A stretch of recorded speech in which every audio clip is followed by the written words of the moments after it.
Hustle culture, I'll sleep when I'm dead, get rich or die trying are extremely loud narratives within the entrepreneurial community, especially online, or even if you're working for a corporate company, there's always the guy or gal who's working super late, coming in super early, chasing that promotion. If you're an entrepreneur, should you be working 40 hours a week, 60, 80, or even 100 hours a week? Should you be ashamed if you're only working 20 hours a week as an employee or an entrepreneur? In this video, I'm going to give you 3 ways to look at how hard you should be working, in what scenarios, and what should and will work best for you. Number 1 is this idea that I will sleep when I'm dead. Now, we live in the era of knowledge work, where that is the main capital. And knowledge work is the opposite to unskilled labor. Back in the day when we used to work in the fields or the factories and we were breaking rocks, the work was simply related to the amount of effort that we put in. And with all of the research that I've done and through my own experience, the number 1 contributing factor to having essential and effective brain function is, you've guessed it, sleep. According to sleepfoundation.org, getting enough hours of high quality sleep fosters attention and concentration, which are prerequisites for most learning. So it's not said it's good for learning, it said it's a prerequisite for learning. And in the same way, it'll be a prerequisite for you to be able to get down into the nuts and bolts of your work. It goes on to say that sleep supports numerous other aspects of cognition, including memory, problem solving, creativity, emotional processing, and judgment. So if you're getting upset with your colleagues at work or your clients or your customers, it's probably because you've just not had a good night's sleep. It then goes on to say, for people with sleep deprivation, insomnia, sleep apnea, or other conditions that prevent them from getting adequate rest, short-term daytime cognition impairment is common. Improving sleep quality can boost cognitive performance, promote sharper thinking, and may reduce the likelihood of age-related cognitive decline. The bit for me in there, which is super important for entrepreneurs, is to promote sharper thinking, because as entrepreneurs and high-performing professionals, we realize that because we are in this knowledge working environment, that actually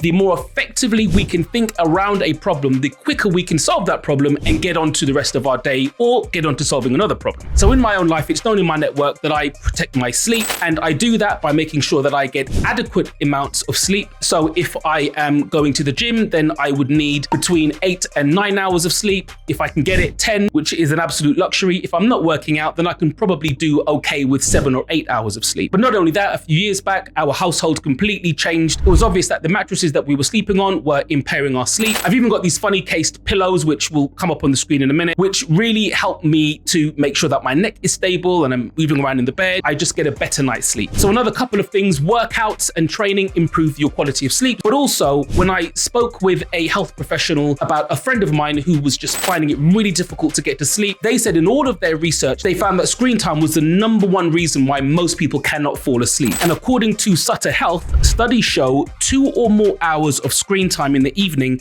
can seriously disrupt the melatonin surge needed to fall asleep. So consider turning off all electronic devices at least 1 hour before sleep at a minimum. Now, we've all seen the memes of people in bed scrolling through TikTok or Instagram and trying to get to sleep, when actually that's going to cause the opposite effect of keeping you awake. So point number 2, are you a pro athlete or a Sunday leaguer? So my analogy here is, if you look at the way a professional footballer trains against how someone who just plays on a Sunday trains, it's vastly different. The professional footballer will be training God knows how many times a week, and the Sunday leaguer may just warm up before they play the game that day. But the point I'm making here is that the requirements are different. If you are just playing Sunday league football, you do not have to train that regularly. If you are a professional footballer, then you've really got to take it seriously. So the amount of work that is required is based on the output and the outcomes that are required of that particular task. So essentially, work as hard as the task requires. And that doesn't mean putting the amount of hours. Working hard, if we define hard can be looked at in terms of impact. So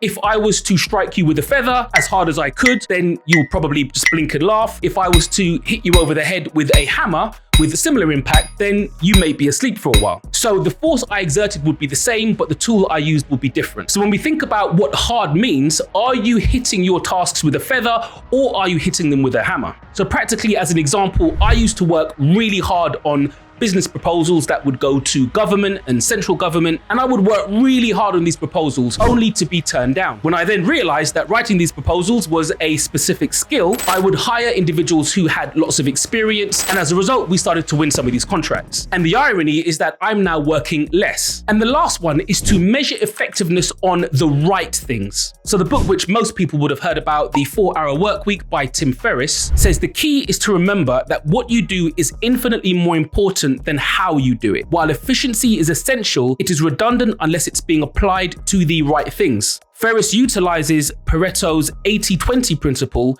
The idea is that 80% of your output will result from 20% of your input. Now, I know most of us would have heard this before, the Pareto principle, the 80-20 rule, but how do you apply this in real terms? So just this afternoon, literally 2 hours ago, I was on a coaching call with an individual who's about to launch a course. And what I asked them was, have you spoken to the potential customers who you want to buy this course and find out what is keeping them awake at night and what are the things that they are really concerned about where your course might be able to solve a problem? And I asked them to go back, look at who that target audience might be and ask those simple questions. What about this particular topic or area of learning that you find most difficult, inaccessible? What keeps you up at night about it? And if you could wave a magic wand, what would make this course magical? So in doing so, they can figure out of 100% of marketing messages, which 20% is going to be most effective because they have spoken to their customers. And the last thing I'll say on the Pareto principle is even when you work out what that 20% is, the 20% of the things that are giving you the greatest output, I often see that 20% of activity isn't the thing that excites the entrepreneur. It isn't the thing that they are emotionally attached to. So therefore, they go off and do something else and they focus on areas which aren't moving the needle as much, because in some instances, the area that you're getting the most return from isn't the thing that you're most emotionally engaged by. So my advice to you is to disconnect your emotions from this decision. And actually, if you realize that, okay, these 20% of our activity that we do as a company that I'm just not that excited about. So what I've done in my business, because this isn't unusual, is to do one of two things. Either get a team member who is really excited about this area to lead on it,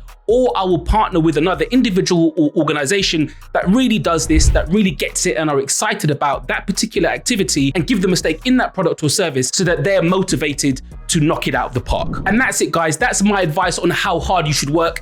If it's been useful to you, do like the video, comment below. And if you think it would benefit someone you know, do give it a share and I'll catch you next time. Ultra and out.